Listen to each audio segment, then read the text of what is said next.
Hello students, welcome back to the channel Educational Galaxy. हम कर रहे हैं क्लास 9th मैथ्स का chapter number 8 that is quadrilaterals की एक्सरसाइज नंबर 8.1। इससे प्रीवियस वीडियोस में हमने सेम चैप्टर की थ्योरम नंबर 8.1 से 8.8 तक डिस्कस की है वन बाय वन, और साथ ही क्वेश्चन नंबर 1 को भी हम डिस्कस कर चुके हैं, जिन सभी के लिंक डिस्क्रिप्शन में है। अब देखते हैं क्वेश्चन नंबर 2 क्या कहता है।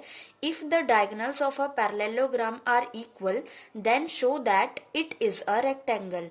अगर मान लो हमारे पास कोई पैरेललोग्राम गिवन है और उस पैरेललोग्राम के डायगोनल्स आपस में इक्वल दे रखे हैं, तो हमें प्रूफ करना है कि वो जो फिगर होगी, वो जो डायग्राम होगा, वो एक रेक्टेंगल होगा। तो सबसे पहले हम डायग्राम बना लेते हैं और हमें क्या क्या गिवन चीजें दे रखी हैं वो लिख लेते हैं, फिर देखते हैं हम इसे कैसे प्रूफ कर सकते हैं। अब हमने यहाँ पे डायग्राम बना लिया। ये ABCD एक पैरेललोग्राम है और सेम चीज हमने गिवन में लिख ली, ABCD इज अ पैरेललोग्राम। हम चाहें तो इसके बाद ये भी लिख सकते हैं AB पैरेलल है CD के एंड AB इक्वल है CD के। इसके अलावा BC पैरेलल है AD के एंड BC इक्वल है AD के, क्योंकि हमें पता है ये सारी पैरेललोग्राम की प्रॉपर्टीज होती है और हमें बता रखा है कि ये फिगर एक पैरेललोग्राम है, तो इन सब प्रॉपर्टीज को हम गिवन में लिख सकते हैं।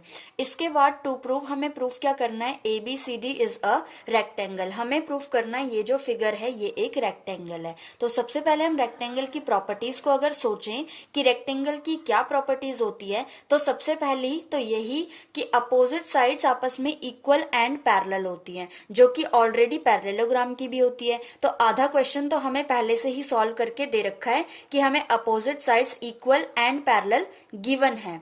दूसरी बात, रेक्टेंगल की प्रॉपर्टी होती है कि हर एक एंगल जो होता है वो 90 डिग्री का होता है। तो हमें ये वाली चीज प्रूफ करनी पड़ेगी। तो सबसे पहले अगर हम triangle ABC and triangle DCB को कॉन्ग्रेंट प्रूफ कर दें, तब हम इन दोनों एंगल्स को भी आपस में इक्वल प्रूफ कर सकते हैं। तो सबसे पहले हम इन ट्रायंगल्स को लिखते हैं। इन ट्रायंगल हम चाहें तो दो ये वाले भी ले सकते हैं, ABD एंड DCA, या चाहें तो ADC एंड BCD। तो चलो इन्हीं वालों को ले लेते हैं, ट्रायंगल ADC एंड BCD। इन दोनों ट्रायंगल्स में हमें देखना है अब क्या क्या चीजें इक्वल हैं। तो सबसे पहले तो जो हमें गिवन चीज दी हुई है वही लिख लेते हैं। AC इक्वल है BD के, ये हमें गिवन दे रखा है। इसके बाद AD इक्वल होगा BC के, AD इक्वल होगा BC के। अब चाहे तो हम इसको गिवन में लिख सकते हैं, चाहे तो हम ये लिख सकते हैं opposite sides of a parallelogram. अगर आपने गिवन में वो सारी प्रॉपर्टीज लिखी हैं तब तो आप रीजन यहाँ पे सिर्फ गिवन लिखोगे तो भी चलेगा, लेकिन अगर हमने ऊपर नहीं लिखी तो हमें ये वाला लिखना पड़ेगा, opposite sides of a parallelogram. Same हम लिख सकते हैं अब DC इक्वल होगा, DC के कॉमन है दोनों में, तो DC इक्वल होगा DC के and reason is common sides है।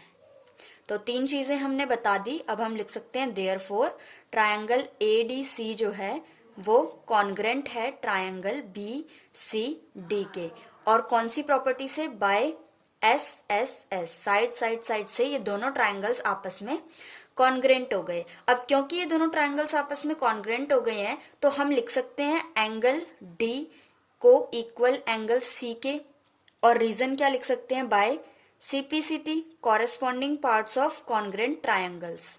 तो ये दोनों एंगल्स तो हमारे अब इक्वल आ गए, इसको हम मान लेते हैं फर्स्ट इक्वेशन। अब हमें गिवन दे रखा था कि ABCD एक पैरेललोग्राम है, इसका मतलब AD पैरेलल है BC के, तो हम लिख सकते हैं वी नो दैट, हमें पता है कि AD जो है वो पैरेलल है BC के। इट मीन्स, इसका मतलब क्या है, AD अगर BC के पैरेलल है तो इसका मतलब है जो ये CD लाइन जा रही है ये एक ट्रांसवर्सल है, तो हम लिख सकते हैं it means CD is a transversal. और ट्रांसवर्सल की खास बात क्या होती है कि जो ट्रांसवर्सल पे दो एंगल्स बनते हैं एडजेसेंट एंगल्स, उनका सम 180 डिग्री होता है। तो हम लिख सकते हैं therefore angle D plus angle C जो है 180 डिग्री आएगा। और रीजन डाल देंगे angles on the same side of the transversal, angles on the same side of the transversal. इसके बाद D प्लस C, इन दोनों एंगल्स का सम 180 डिग्री है। फर्स्ट इक्वेशन से हम रिप्लेस कर देंगे, चाहे तो D को रिप्लेस करें, चाहे तो C को भी कर सकते हैं। तो अब हम लिख लेते हैं एंगल D प्लस अगेन यहाँ पे angle D is equal to 180 degree. ये 2 टाइम्स आ गया तो 2 times of angle D is equal to 180 degree. Angle D यहाँ से 2 डिवाइड में जाएगा तो आ जाएगा 90 डिग्री। हमने एक एंगल को 90 डिग्री प्रूफ कर दिया, इसका मतलब चारों एंगल्स जो हैं वो 90 डिग्री के ही होंगे, क्योंकि आपस में पैरेलल हैं दोनों अपोजिट साइड्स। तो हम लिख सकते हैं अपोजिट साइड्स भी इक्वल आ गई और ईच एंगल 90 डिग्री भी आ गया।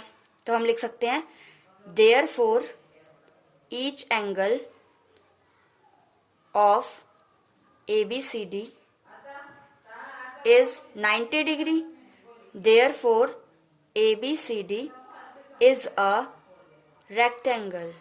यही चीज तो हमें प्रूफ करनी थी।